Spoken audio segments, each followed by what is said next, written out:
कहानी सुनते हैं, कहानी सुनते हैं हम लोग उस कहानी को इमेजिन भी करते हैं कि जो कहानी चल रही है, जो स्टोरी हमारे सामने चल रही है, उसमें जो कैरेक्टर्स हैं वो हमारे आसपास कहीं है ना। तो तभी कहानी सुनकर कहानी का मजा आता है जब हम उसको फील करते हैं। और अगर कहानी सुनते हुए कहानी के कैरेक्टर हमारी आंखों के सामने हैं तो और मजा आता है ना।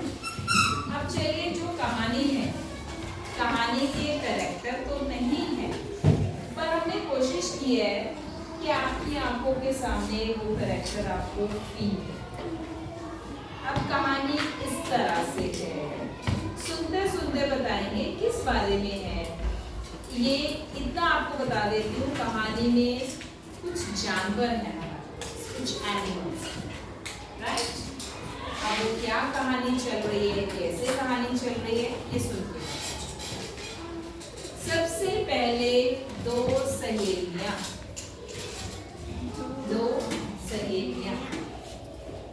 एक पहली सहेली कौन है? पहली सहेली कौन है? कैट, बिल्ली। और दूसरी सहेली कौन है? दो सहेली घूम रही हैं, सैर सपाटे पे जा रहे हैं। तो जाते जाते रास्ते में उनको एक रोटी का टुकड़ा, एक चपाती कह लो, उनको एक रोटी मिली। अब दोनों सहेलियां जब घूम रही हैं, उनको भूख लगी, रोटी मिली, तो दोनों ने कहा चलो बैठते हैं प्यार से और खाते हैं रोटी, है ना, मजा आएगा। सो दोनों सहेलियों ने क्या किया, चलो अब रोटी एक, खाने वाले दो, क्या किया जाए, इसे बांटा जाए आपस में। सहेलियां थी, वो लड़की नहीं थी कि मैं पूरी रोटी खाऊंगी, मैं पूरी खाऊंगी, नहीं, दोनों प्यार से रहती थी। तो दोनों ने डिसाइड किया हम इसको प्यार से आधी आधी बांट लेंगे। चलो दोनों बैठ गई, दोनों ने आधी आधी रोटी बांटी। अब जब रोटी खानी शुरू की, पहली सहेली को थोड़ा सा शक हुआ। उसने दूसरी को कहा रुक रुक रुक, अभी नहीं खानी, एक मिनट रुक। इसने कहा रुक रुक रुक, नहीं रुक जा, अभी नहीं खानी। तो दूसरी ने कहा क्यों, क्या हुआ? तो उसने कहा तेरी रोटी का टुकड़ा मेरी रोटी के टुकड़े से बड़ा है।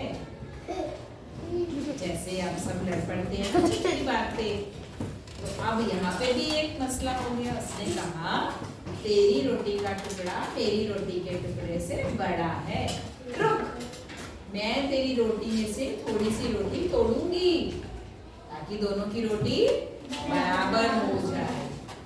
उसने उसकी रोटी में से थोड़ा सा टुकड़ा तोड़ दिया। चलो अब बराबर हो गई, अब खाते हैं। वैसे कैसे? जैसे ही खाना शुरू होने लगा, दूसरी खड़ी हो गई, रुक रुक रुक, अब तो मुझे अपनी रोटी छोटी लग रही है, तेरी रोटी बड़ी लग रही है। तूने मेरी रोटी से टुकड़ा ले लिया तो मेरी रोटी तो छोटी हो गई, तेरी रोटी बड़ी हो गई। अब ये झगड़ा चल रहा था। फिर उसने उसकी रोटी से टुकड़ा तोड़ा। पर बेचारी ये जो इस बात पे झगड़ रही थी, इसका हल नहीं निकला कि जब खाने लगे एक को दूसरे की रोटी बड़ी लगे। तो पास ही के पेड़ पर एक महाशय बैठे थे, वो ये सारा कारनामा देख रहे थे कि कैसे दोनों सहेलियां लड़ती जा रही हैं, रोटी के लिए लड़ती जा रही हैं। तो वो आ गए, और सहेलियों क्या हुआ, रोटी के लिए झगड़ रही हो? रोटी के लिए झगड़ रही हो? बहुत देर से देख रहा हूँ, पेड़ से बैठा, कभी इसकी रोटी बड़ी, कभी इसकी रोटी बड़ी, कभी इसकी। चलो अब मैं आ गया, अब मैं मसला सुलझाता हूँ। उसने क्या किया, पहले इसकी रोटी से टुकड़ा खाया। कहता अरे अब तुम्हारी तो ठीक है पर उसकी बड़ी लग रही है। फिर उसकी रोटी से टुकड़ा खाया, अरे अब तुम्हारी बड़ी लग रही है। फिर इसकी रोटी से टुकड़ा खाया। थोड़ी देर बाद ऐसे करते करते दोनों की रोटी सफा चट कर गया। अरे ये क्या हुआ, झगड़े का हल तो निकला नहीं, रोटी खत्म हो गई। इसीलिए कहावत बनी है, दो बिल्लियों के झगड़े में तीसरे बंदर का फायदा। चल